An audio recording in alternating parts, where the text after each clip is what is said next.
Bien, la conferencia se titula Cambio Radical. Cuando nosotros escuchamos la palabra radical, pues nos estamos refiriendo a la raíz. Entonces vamos a hacer un cambio de raíz. ¿Qué pasa cuando uno hace un cambio radical? Cuando uno cambia la raíz de algo.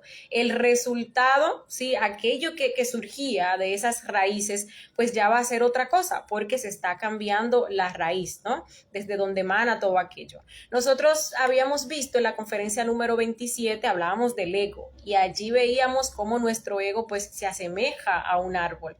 Veíamos cómo pues tiene su tronco, tiene sus ramas, tiene sus frutos, ¿sí? Que es lo que viene quedando cuando nosotros dejamos actuar al ego. Veíamos que tiene sus raíces grandes, que son las que pues hacen que ese árbol se ancle al suelo. Veíamos que tienen las raíces pequeñas, que son las que alimentan, la que pues toman esos nutrientes de la tierra para sustentar, para alimentar, para nutrir ese árbol, ¿sí? Entonces aquí estamos hablando de un cambio radical. Si nosotros, por ejemplo, a través del proceso de la muerte vamos eliminando todos esos detallitos que son esas raíces que nutren ese árbol, pues llega un momento en el cual ese árbol se seca, ¿sí? Entonces ahí logramos nosotros un cambio radical y trascendental, en este caso con respecto al ego, con respecto a nuestra psicología.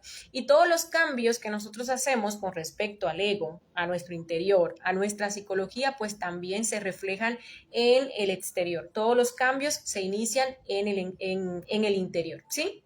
Lo primero que tenemos que recordar, y esto lo hemos visto, es que nosotros nos creemos uno y la realidad es que no somos uno, somos muchos. Es más, yo diría que somos legión. Nosotros somos millones de yoes, ¿sí? Millones de detalles. Incluso el poeta de Mantua decía que aunque tuviéramos paladar de acero y 1000 lenguas, no terminaríamos de mencionar los defectos que nosotros tenemos. Realmente somos legiones, ¿sí? Nosotros tenemos 7 pecados capitales, pero a partir de esos 7 pecados capitales, que son cabezas de legiones, hay miles, o mejor dicho, millones de defectos psicológicos y también de detalles, ¿sí?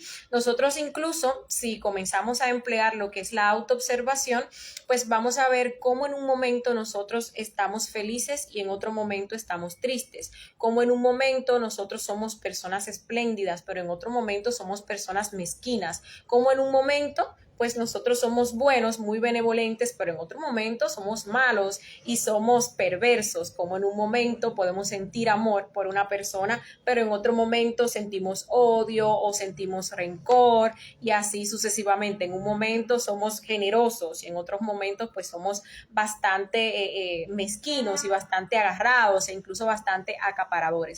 Si nosotros empleamos la autoobservación, aparte de darnos cuenta de que, ok, en diferentes momentos del día, incluso pues yo soy una persona diferente, pues vamos a comenzar a observar cada una de las particularidades de esas personas diferentes o yoes que se están manifestando a través de nosotros, porque usted se va a dar cuenta que efectivamente esa persona, ese yo triste, que yo en determinado momento del día pues tengo ahí montado, es muy diferente a ese yo feliz, muy diferente en todos sus aspectos. Siente diferente, las sensaciones son diferentes, las emociones también, los pensamientos son diferentes, las acciones también son muy diferentes a cuando nosotros estamos tristes, ¿no? Entonces ahí comienza ese proceso primero de descubrimiento, descubrir que se tienen esos yoes, que realmente no somos una persona, y luego evidenciar cómo cada una de esas personas son diferentes. Nosotros no somos la misma cosa, la misma persona siempre, ¿no? Siempre pues vamos a estar cambiando. Incluso en el día, cuando uno comienza a autoobservarse, se va a dar cuenta la fila de yoes que se suben en esta máquina humana, que manejan la máquina humana. Y cada uno de esos yoes compite por la superioridad. Sí, por eso a los yoes les interesa tanto nuestra energía. Cuando uno le da mucho tiempo a un yo, cuando uno deja que un yo se manifieste, cuando uno complace el deseo de ese yo, ¿sí? Pues el yo se alimenta, consume energía y pues esa energía que ha consumido lo vuelve más fuerte, más poderoso, más gordito, ¿no? Tiene entonces el yo más fuerza para dominarnos, para mantenerse más tiempo en esta máquina. Todos los yoes luchan por la supremacía, ¿sí? ¿Qué pasa? Que nosotros tenemos esa falsa sensación de continuidad porque los yoes, por ejemplo, se pueden suceder muy rápido. En cuestiones, incluso en fracciones de segundos, se pueden montar varios varios yoes, ¿sí? Porque es un yo a la vez que posee la máquina. Entonces uno tiene como esa falsa sensación de continuidad, aparte de que el yo se presenta en primera persona, ¿sí? Yo estoy celoso, yo estoy iracundo, yo estoy resentido, yo estoy feliz, yo estoy enamorado. Entonces uno piensa que pues efectivamente eso es lo que uno es, que es uno el que está sintiendo, que es uno el que está generando o teniendo esas sensaciones, que es uno el que está pensando, que es uno el que está deseando, que es uno el que está actuando, y no es así, es nuestra multiplicidad de yoes. Cuando nosotros eliminamos nuestros defectos psicológicos, pues ahí sí, cuando liberamos todas esas esencias que están atrapadas y divididas entre esa multiplicidad de yoes que nosotros tenemos, ahí sí nosotros vamos a lograr lo que se le conoce como la individualidad sagrada. Vamos a ser un ser individual, íntegro, vamos a ser un ser completo, ¿sí?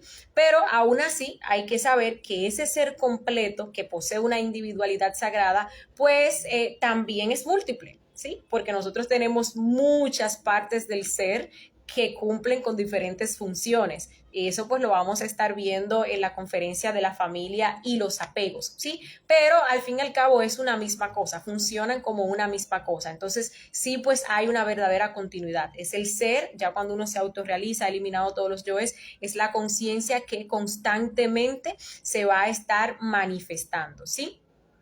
El objetivo pues de esta conferencia es que nosotros profundicemos más un poquito en torno a la autoobservación porque como les decía, todo parte de allí. Entonces nos sirve para las personas nuevas que quizás hasta ahora están escuchando hablar de la autoobservación y para las personas ya que tenemos un tiempo, ¿sí? Como para que refresquemos esto de la autoobservación, a ver en qué estamos fallando, qué se nos está olvidando, por qué de repente no estamos avanzando en torno a la eliminación de un yo, de un defecto psicológico, ¿sí? Es muy fácil cuando hablamos de autoobservación, autoobservarnos en un principio en la emoción, incluso en la mente. Es como que lo más fácil que uno agarra, ¿no? A uno se le olvida o por falta, digámosle así, por falta de práctica, ¿sí? Porque la autoobservación es un sentido que se va desarrollando, pues uno no toma en cuenta que hay que autoobservarse en los demás centros, porque el yo, o sea, que yo, una persona, pues utiliza cada uno de los 5 centros inferiores de nuestra máquina humana. Entonces, cuando nosotros nos autoobservamos en todos los centros, vamos a avanzar muchísimo más rápido, tomando en cuenta que el yo es una persona, ¿sí? En torno a lo que es la eliminación de un yo. Entonces, más rápido se van a dar esos cambios radicales y trascendentales que pues nosotros estamos buscando, esa revolución, porque también cuando hablamos de cambio radical, estamos hablando de revolución, ¿sí? Recordemos que la autoobservación, ¿qué es? Es dirigir la mirada atenta hacia nuestro mundo interior. Y en nuestro mundo interior, ¿qué se procesa? Se procesan los deseos, se procesan las emociones, ¿sí? Se procesan los pensamientos y ahí en los pensamientos pues vamos a encontrar proyecciones, futurizaciones, planeaciones, películas mentales, la imaginación mecánica, que si el recuerdo, que si también la fantasía, que si las suposiciones, sí, todo eso. Y cuando hablamos de emociones, pues están las emociones positivas y las emociones negativas. Las emociones negativas pueden ser placenteras o pueden ser agradables o desagradables, ¿sí? Entonces allí viene que si el miedo, que si la frustración, que si la desesperación, que si el enamoramiento, que si pues ese frenesí, que la alegría del yo, porque los yoes se ponen muy felices cuando nosotros los complacemos, ¿sí? Todo eso se procesa allí. Entonces, eso es autoobservarse. Observar todo lo que se procesa en mi interior de instante en instante. ¿Para qué? Para poder descubrir cuando un defecto psicológico se quiere manifestar.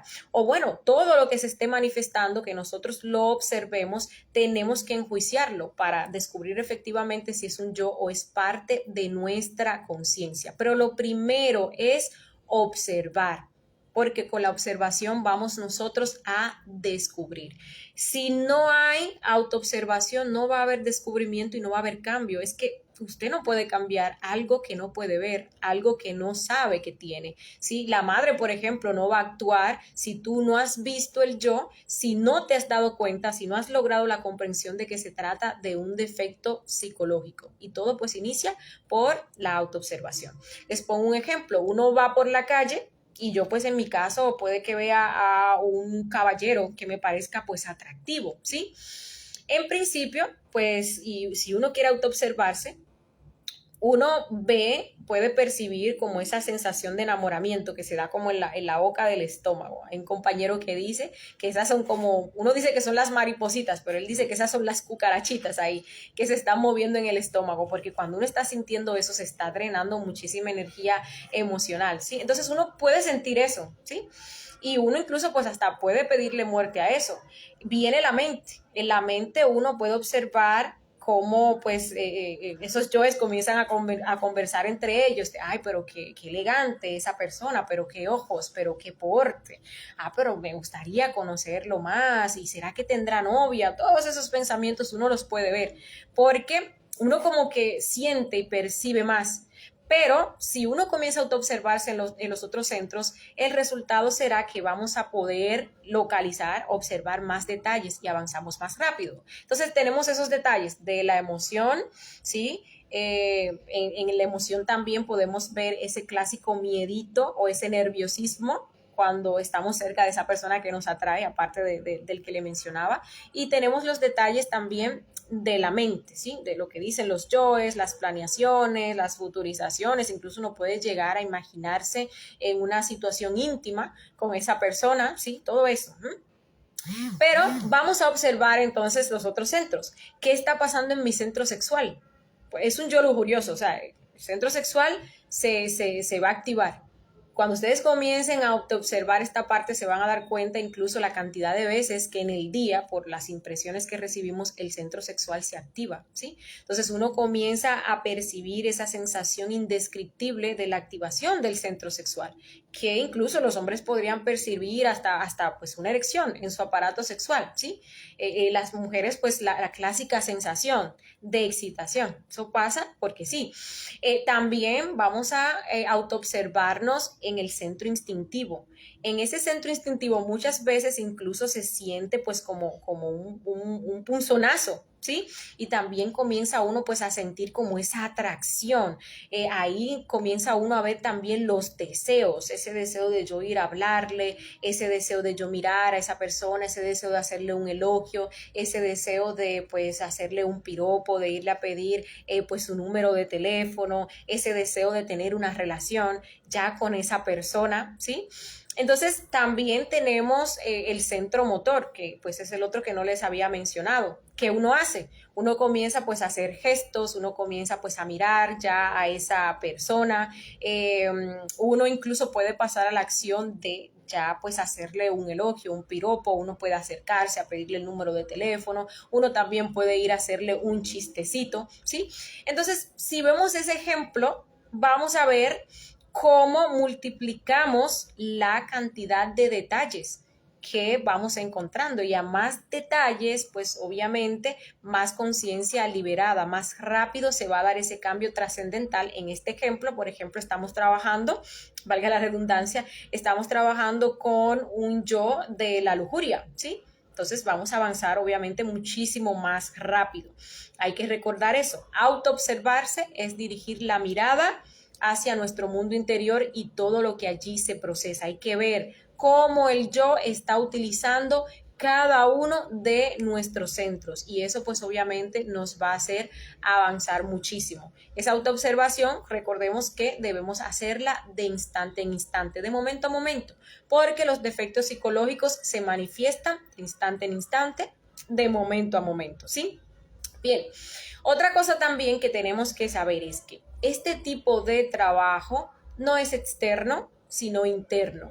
No hay nada, absolutamente nada externo que pueda hacer este trabajo por nosotros. Es que no lo vamos a lograr, sino vamos a lograr un cambio radical leyéndonos manuales, libros, ni a través de otras personas, ni coaches, incluso ni siquiera a través de estas conferencias, porque en estas conferencias se les da a ustedes las herramientas para que ustedes, si lo desean, si aplican esas herramientas, logren cambios radicales. Por el hecho de ustedes escuchar estas conferencias, no van a lograr cambios radicales. Por eso siempre cuando nosotros vamos a hacer las reflexiones de los domingos, siempre aclaramos y siempre vamos a recalcar de que pues es un punto de vista, es una referencia, que el trabajo de sabiduría y el cambio va a venir cuando nosotros comenzamos a observar nuestro propio yo, a sacar las comprensiones y a hacer pues esa petición de muerte, ¿sí? Entonces a veces uno, por ejemplo, se lee un libro, se ve una conferencia, se puede ver hasta las reflexiones y uno siente como que ya sí uno sabe, uno siente que ya uno tiene pues esa sabiduría, ¿sí? Y no, realmente pues uno lo que está es echándole más conceptos a lo que es el intelecto, llenándose, desarrollando muchísimo lo que es el intelectualismo, que es totalmente contrario a lo que es la sabiduría. Para que haya sabiduría tiene que haber experimentación. Incluso ustedes ven que cuando se va a hacer una meditación reflexiva, pues las escenas que nosotros utilizamos son de circunstancias que nos han pasado a nosotros. Y allí tiene uno que ponerse a observar en esas escenas pues los defectos que se manifestaron a través de deseos, emociones y los pensamientos, todo lo que se manifestó allí. Entonces nadie puede hacer este trabajo por nosotros.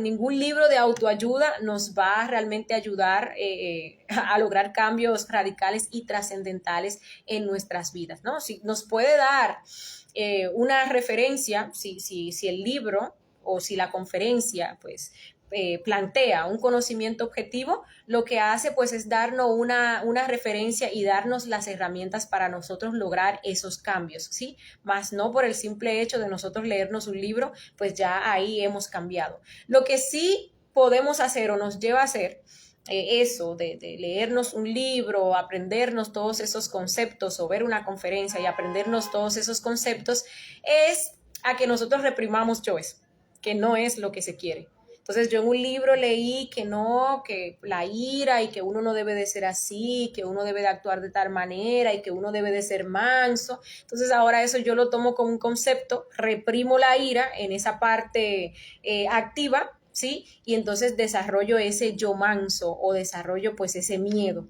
Entonces, eso no es lo que se quiere, porque recuerden que, pues obviamente, para uno sacar una sabiduría hay que trabajar las dos polaridades del yo. Y lo primero, pues, es la autoobservación, la comprensión, ¿sí? Que viene del enjuiciamiento y, pues, luego, entonces, la petición de muerte. Algo también que tenemos que tomar en cuenta es que aceptar la multiplicidad de yoes y descartar la necesidad de nosotros reflexionar sobre eso, pues es una forma de autoengaño. ¿Sí? Entonces yo puedo decir, no, sí, yo sé que yo tengo el yo de la lujuria, yo sé que yo tengo el yo de la ira, yo sé que yo tengo el yo de los celos, no, pero ya eso yo lo cambié, ya eso yo lo eliminé, ¿no? Ya yo entendí ya que no debo de ser así. ¿Sí? Eso pues es una forma de autoengaño, porque no se ha hecho un verdadero trabajo, no se ha hecho esa revolución, no se ha hecho ese proceso de cambio, realmente no se ha observado el yo, no se ha evidenciado cuáles son las actuaciones del yo, cómo ese yo me maneja, cómo ese yo se manifiesta, ¿sí? No se ha hecho la petición de muerte, y si se hace la petición de muerte no funciona, porque a menos que el yo se observe y se comprenda a la madre, entonces no actúa, ¿sí? Entonces uno puede decir, no, sí, yo sé que yo soy muchas personas, que yo tengo muchos yoes, pero si no se hace el proceso de reflexión, el proceso completo, pues obviamente no vamos a estar logrando pues absolutamente nada, ¿sí? Entonces también otra cosa es que yo puedo observar que tengo un yo. Sí, o sea, yo me estoy observando y me doy cuenta que el yo que se está manifestando, pues es el yo de los celos, ¿sí?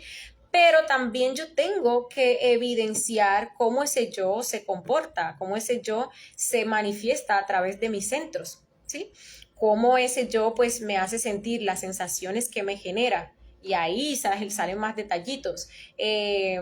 Cómo ese yo me hace desear, cómo ese yo me hace pensar, cómo ese yo me hace actuar. ¿Sí? Recuerden que la autoobservación pues es un proceso activo, no un proceso pasivo de simplemente saber que yo tengo el yo y ya. No, realmente hay que observar, hay que hacer el esfuerzo para observar a esa persona. Recuerde que el que observa es la conciencia. ¿Sí? Y la conciencia pues va a estar observando a los defectos psicológicos. La conciencia pues va a estar observando a esa persona que se está manifestando, ¿sí? Para ver cómo se manifiesta.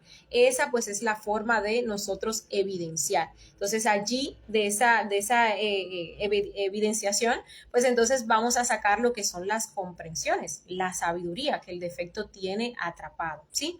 Lo fundamental es evidenciar, experimentar y comprender, ¿sí? Entonces, esa evidencia pues viene con ese descubrimiento y viene con la autoobservación, como ya les había mencionado. Entonces ahí comienza el proceso de experimentación. Realmente yo estoy experimentando y observando a este yo. Es que yo lo estoy viendo cómo se comporta, lo que me quiere hacer decir, los pensamientos que llegan a mi mente, ¿sí? Entonces ahí ustedes pueden ver la diferencia a que nosotros hagamos este trabajo, a que nosotros vayamos a un libro y simplemente pues leamos los conceptos o la supuesta sabiduría que otra persona quiso plasmar en ese libro. Y la comprensión pues obviamente va a venir de ese proceso de observación. Esta comprensión hay que saber que no tiene nada que ver con la mente, con esos procesos intelectuales de la mente. Esa comprensión llega a nosotros a través de la intuición. Esa comprensión nos la da nuestro Padre o viene a nosotros desde lo que es ese centro intelectual superior, que es donde nuestro Padre tiene asiento, que pues allí está la glándula pineal, ¿sí? Y llega a nosotros al centro intelectual inferior a través de lo que es la intuición. Eso no tiene que ver nada absolutamente con la mente, con el concepto que yo me quiera forjar, con que yo diga, no, ahora yo voy a tratar, a comportarme de esta manera. No, así no funciona. Uno observa el yo, uno lo comprende, uno hace la petición de muerte y ahí pues llega esa sabiduría, llega esa certeza de cómo nosotros tenemos que actuar, de cómo nosotros tenemos que ser en determinada circunstancia. Entonces, el conocimiento y la comprensión son dos cosas totalmente diferentes.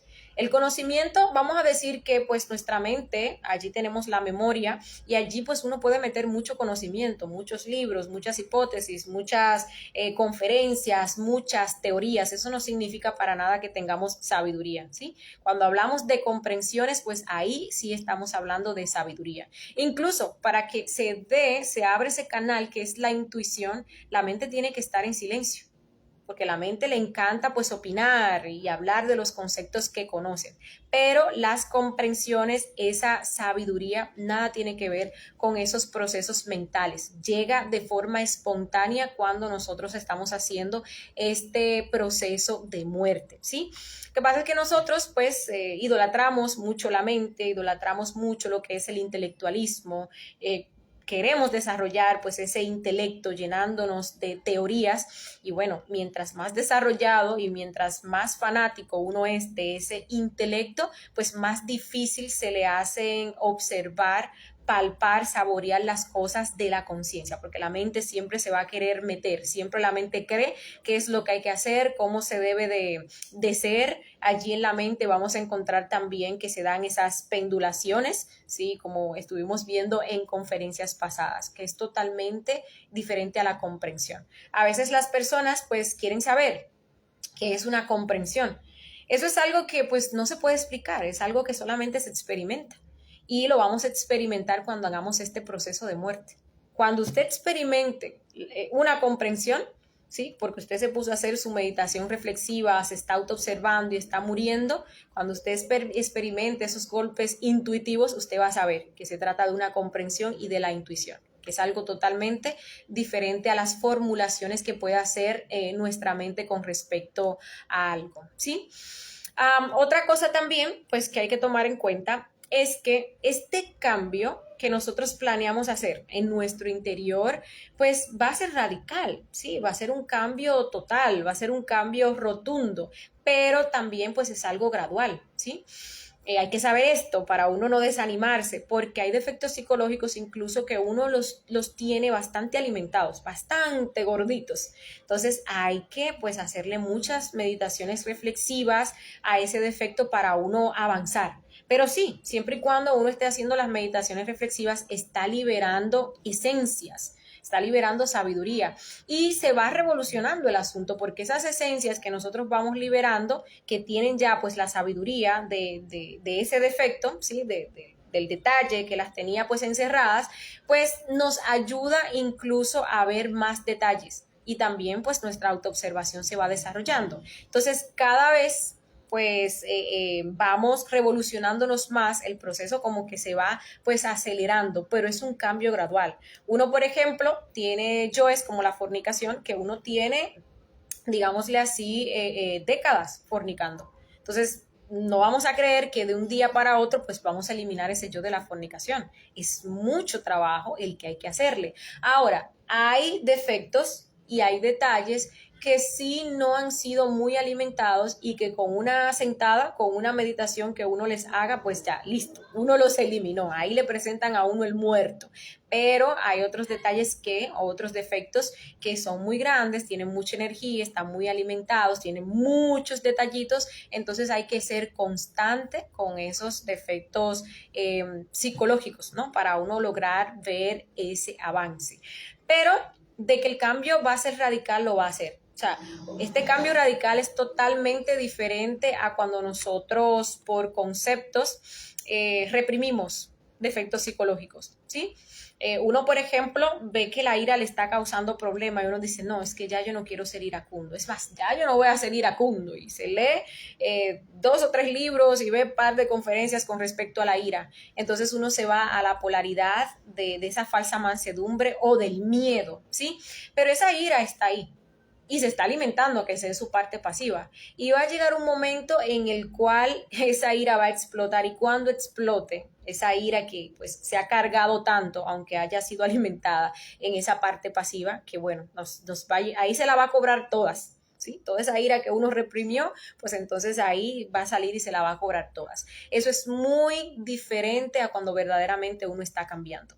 Cuando uno está eliminando el yo, uno se va a dar cuenta que pues esa ira simplemente desaparece. No es como que nunca estuvo ahí, porque vamos a ir sacando la sabiduría de ese yo, ¿verdad?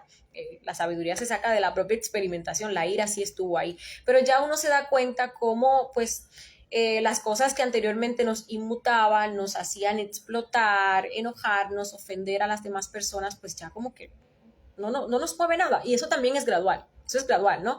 Porque pues uno ve que en un principio a uno le dicen algo, lo ofenden y uno inmediatamente reacciona y ofende a la otra persona, ¿sí?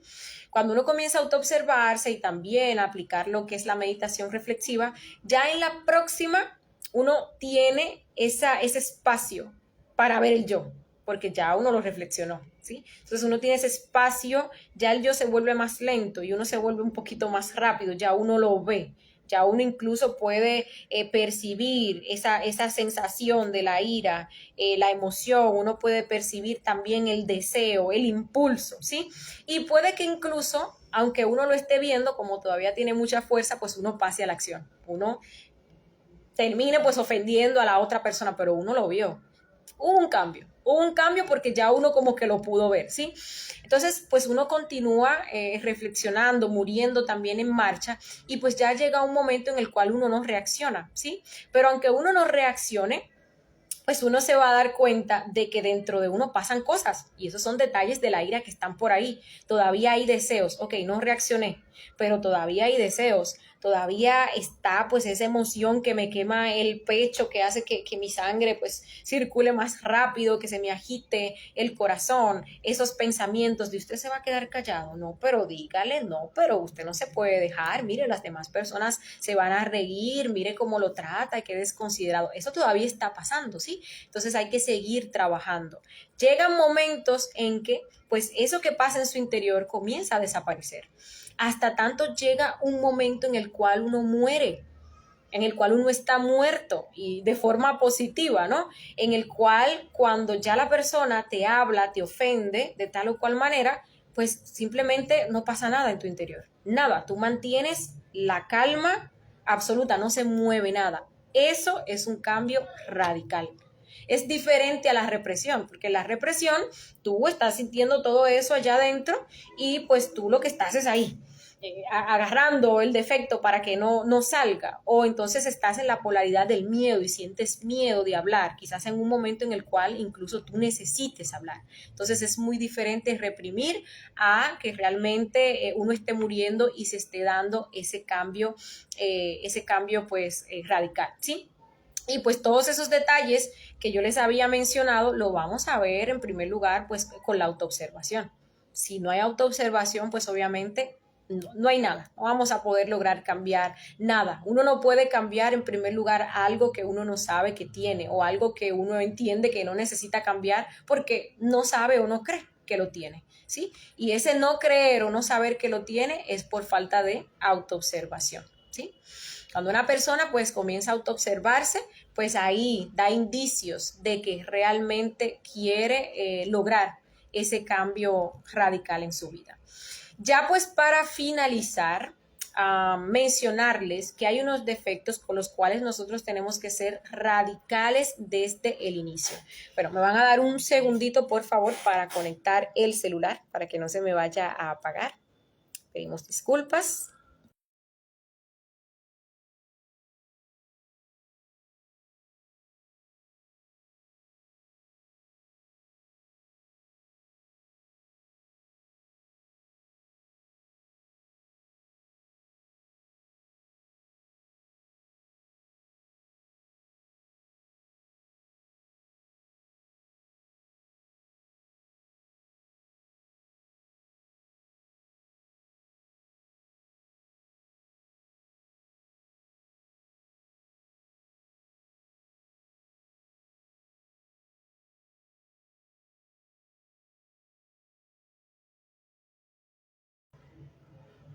Bien, ahora sí.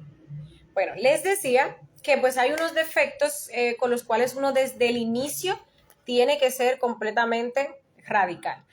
¿Por qué? Porque son defectos que pues nos hacen tirar nuestro trabajo por la borda. Entonces estamos hablando de, por ejemplo, el defecto de las drogas y del alcohol y la fornicación en cualquiera de sus vertientes. Estos son yoes que reviven otros yoes. Entonces usted se imaginará que usted se levanta con todo su ánimo de autoobservarse, tiene un día ahí bueno de autoobservación, logró ver varios defectos durante el día y también con la meditación reflexiva logró eliminar varios detalles, varios defectos, entonces cuando llega la noche a fornicar, ¿sí? Entonces, cuando se fornica, recordemos que esa energía que sale, que es una energía creadora, tiene función de crear, va a crear hacia arriba o hacia abajo. Cuando uno la derrama a través de la eyaculación o el orgasmo, esta energía se contamina, se vuelve involutiva, ¿sí? Y como su función es la de crear, ¿qué va a crear? Va a crear cosas negativas, cosas involutivas, va a crear defectos psicológicos nuevos, pero va a revivir también yoes muertos, yoes que nosotros habíamos trabajado, ¿sí? Entonces, imagínense, estamos echando realmente nuestro trabajo por la borda. Entonces, recordemos que la fornicación, pues la vamos a encontrar, por ejemplo, en el sexo en vagina, la vamos a encontrar en la masturbación, la vamos a encontrar también en esas poluciones nocturnas. De cualquier forma que la energía se esté sacando fuera del cuerpo a través de la eyaculación o el orgasmo, pues es fornicación y eso nos hace revivir yoes muertos, ¿sí? Entonces ahí pues nuestro trabajo lo estamos tirando por la borda. Entonces hay que ser radicales de una con ese defecto de la fornicación. Las drogas y el alcohol, ¿por qué? Porque pues contaminan nuestra energía, ¿sí? Nos contaminan esos átomos crísticos, ponen esa energía pesada y esa energía pesada pues luego lo que va a querer es salir. Llega la noche, cuando uno trate, por ejemplo, de hacer una práctica, va a venir una caída porque la energía contaminada no va a salir. Y pues puede ser incluso que uno esté soltero o que uno haya hecho la práctica con la pareja y reprimiendo ahí no haya tenido una caída. Luego, cuando uno va y se acuesta, esa energía va para afuera sí o sí, ¿sí? Entonces ahí viene lo que es una polución, ¿sí? Entonces, radicales hay que ser con esos 3 defectos, por eso, porque reviven yoes. Drogas, alcohol y la fornicación.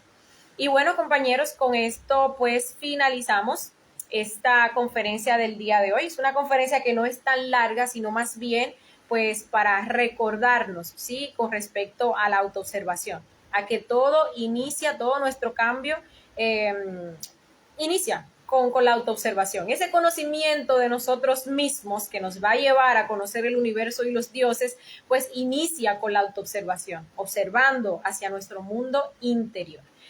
Antes de leer, si tienen comentarios, preguntitas, los dejo con la invitación a la próxima conferencia, que es la número 33, una conferencia bien interesante. Allí pues vamos a estar hablando de la ley de octavas y la ley de entropía, ¿sí? Recuerden que pues en este mundo físico hay 48 leyes que nos rigen, que nos someten. Entonces nosotros tenemos que conocer estas leyes y cómo trascenderlas, ¿verdad? Para poder avanzar en nuestro trabajo interior. La ley de octavas, pues es una ley que tiene que ver con el sonido, ¿sí? Recuerden que todo vibra, absolutamente todo. Entonces vamos a ver cómo esta ley nos da las pautas si nosotros pues obviamente logramos trascenderla para pues lograr la autorrealización íntima de nuestro ser y cómo también se procesa a cada instante de nuestras vidas. Y la ley de entropía pues también es llamada la ley de igualación, que es muy importante que nosotros trascendamos esa ley porque si no pues constantemente nos está jalando hacia abajo y nos quiere pues nos está queriendo anivelar con lo que es la degeneración, ¿verdad? Que se vive pues actualmente en este mundo, ¿sí? Entonces ahí pues queda la invitación. Vamos a ver los comentarios que tienen.